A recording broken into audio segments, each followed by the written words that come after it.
big thing is Hoops is back. Chris Broussard joins us. Of course, you can hear him on The Odd Couple with crazy uncle Rob Parker.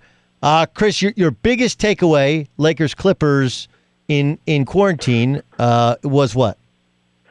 Well, Doug, going into that game, I had said on Undisputed with Skip and Shannon that I thought it was basically a must-win for the Lakers. You know, assuming they played everybody regular minutes and they went out and tried to win, I felt like the seriousness which they had approached, you know, the bubble, LeBron was showing great leadership. LeBron looked like he was in great shape. And the Clippers, on the other hand, had guys leaving the bubble left and right. They were without Montrezl Harrell, Lou Williams, Pat Bev was limited to 16 minutes. You know, I just felt like if the Lakers could not beat the Clippers under those circumstances, then why in the world would I think they're going to beat them in a 7-game series? And so I thought the Lakers had to win that. Now, I thought they'd win by 9 or more. It was a lot tougher than I expected for them, but they did pull it out. So I think psychologically it gives them something to believe in.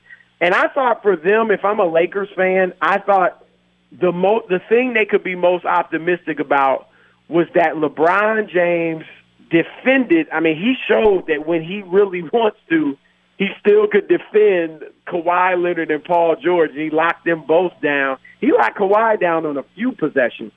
And then offensively, even though he wasn't very good all night, in the fourth quarter, he was very good. 7 points, 2 assists, both of them on three-pointers. Obviously, the 2 drives late, if you want to count the putback for the game winner as a drive in the last minute and a half. And go back to March when they beat the Clippers for the first time this season. Same thing for LeBron, 12 points in the fourth quarter. So if I'm a Laker fan and I'm looking for reasons to believe, that's what I'm looking for. I know the Dion Waiters was surprisingly good. Can he do that consistently? I don't know. Alex Caruso played well. I think he can do that consistently. And Kuzma played well and looked a little more dialed in defensively than usual. So there's reasons to feel good if you're a Laker fan. But if I'm a Clipper fan or a guy that picked the Clippers like I did, then I have no reason to not be optimistic that they will win that series. Especially because they're going to add 2 more rotation guys. Exactly. They lost basically 40 points. And if you look at it, Doug, last night, the bench was the difference. I mentioned Waiters, Caruso, Kuzma. Their bench really outplayed the Clippers bench. And while the Clippers starters outplayed the Lakers for the most part. And so that's not going to happen in the regular, when they have their full complement of players. Chris Broussard joining us, Doug Gottlieb Show here on Fox Sports Radio. I'm interested to see how much these guys play. Do you think they'll limit the minutes, or do you think they'll give guys like Kawhi and LeBron 1 or 2 of these 8 games off? I definitely think Kawhi is going to get – I think he'll probably play 6 games. I think LeBron I would bet LeBron sits out a game, too. I was happy that both teams really went out and played, guys regular minutes yesterday. I was surprised at times that Doc had both Paul George and Kawhi Leonard off the floor. I mean, to me, one of the great things about having those 2 guys is you can always have one of them on the floor for the most part. But I definitely think with the Clippers, you'll see a little load management. The interesting thing with them, though, is that you saw it last night, Doug, even though they obviously had a chance to win, their offense did look disjointed at times, especially early on, I thought. And at times it looked like a lot of ISO for Kawhi. And so I think they need to play together when they get their other guys back. But Reggie Jackson and Marcus Morris, too, while Lou, Harrell, and Shamet, most of their guys know their role. Marcus and Reggie, I don't know if they know their role, because those are 2 guys that like to shoot, and they like, and so they've got to, I wouldn't be surprised if when they get their full cast, if Reggie Jackson's not even playing much or at all. That's how deep they are. And so I think they got to get acclimated to all that, because you don't want any of these guys causing problems or because they're upset they're not playing a lot or getting enough shots and they're taking shots from the stars. So I do think the Clippers need time on the floor together. Chris Broussard joining us. You can hear his time on the floor with Rob Parker. The Odd Couple starts at 7 o'clock West Coast time, 10 o'clock East Coast time every night here. I'm sorry. Wait. Yeah. Wait, starts at 7 o'clock East Coast. Was that what 7 to 10 East. And then finishes at 10 o'clock. My bad. Right. Yes. Starts at 4 o'clock West Coast. Friday, brain fried a little bit, doing my head. Anyway, okay, let me get to a couple other little thingies. What do you think of what the Knicks decided to do? Like, I like Tibbs, and he is kind of old school. He did well with Chicago. It didn't work running everything in Minnesota. Is this the guy that fixes the Knicks? Yeah, I think you and I have similar thoughts on Tibbs. Look, obviously he was great in Chicago, and when he went to Minnesota, I thought it was a great hire.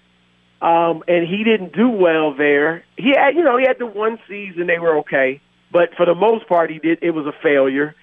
And if you want to believe in Tibbs, you can try to say, okay, maybe he wasn't cut out to be the president and the coach.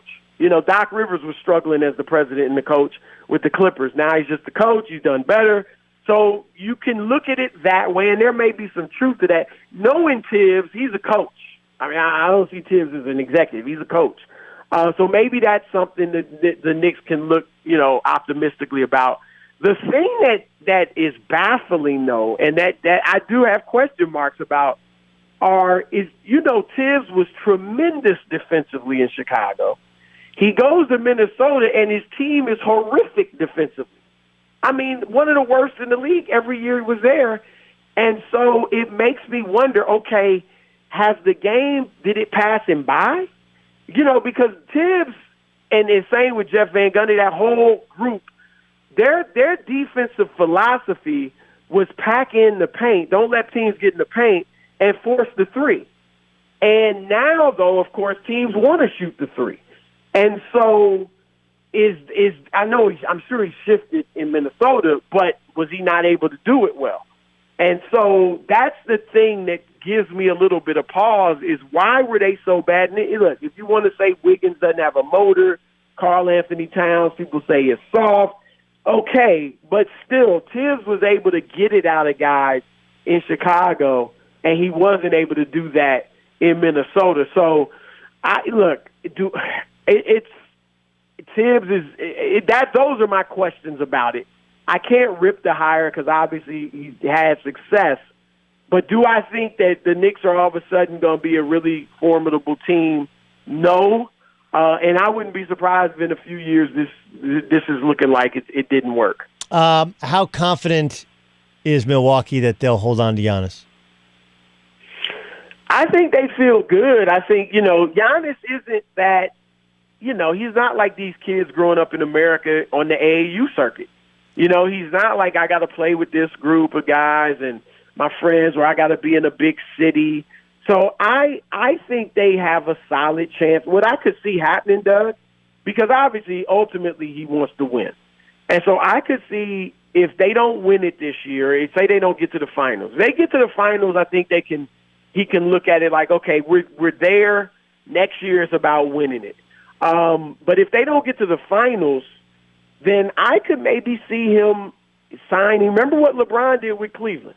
He signed a shorter deal than he had to. I think it was 3 years, and then he'd be able to get out after 7 total. And that's what he did. So I could see Giannis, instead of signing the full long-term deal, maybe gives Milwaukee a couple more years to, see if they can win it and put what he wants or what he needs around him. And then if they can't in the number of years, then maybe he looks elsewhere. So, but I think they're still very much in the driver's seat. Chris Broussard joining us here on the Doug Gottlieb Show on Fox Sports Radio. Who do you think the Lakers want to see in that 8 spot? I would say Memphis because of the lack of experience. They obviously don't have as much talent as some of the other teams. Ja Morant is terrific, but he's working wonders with a team that's okay, but, not wildly talented.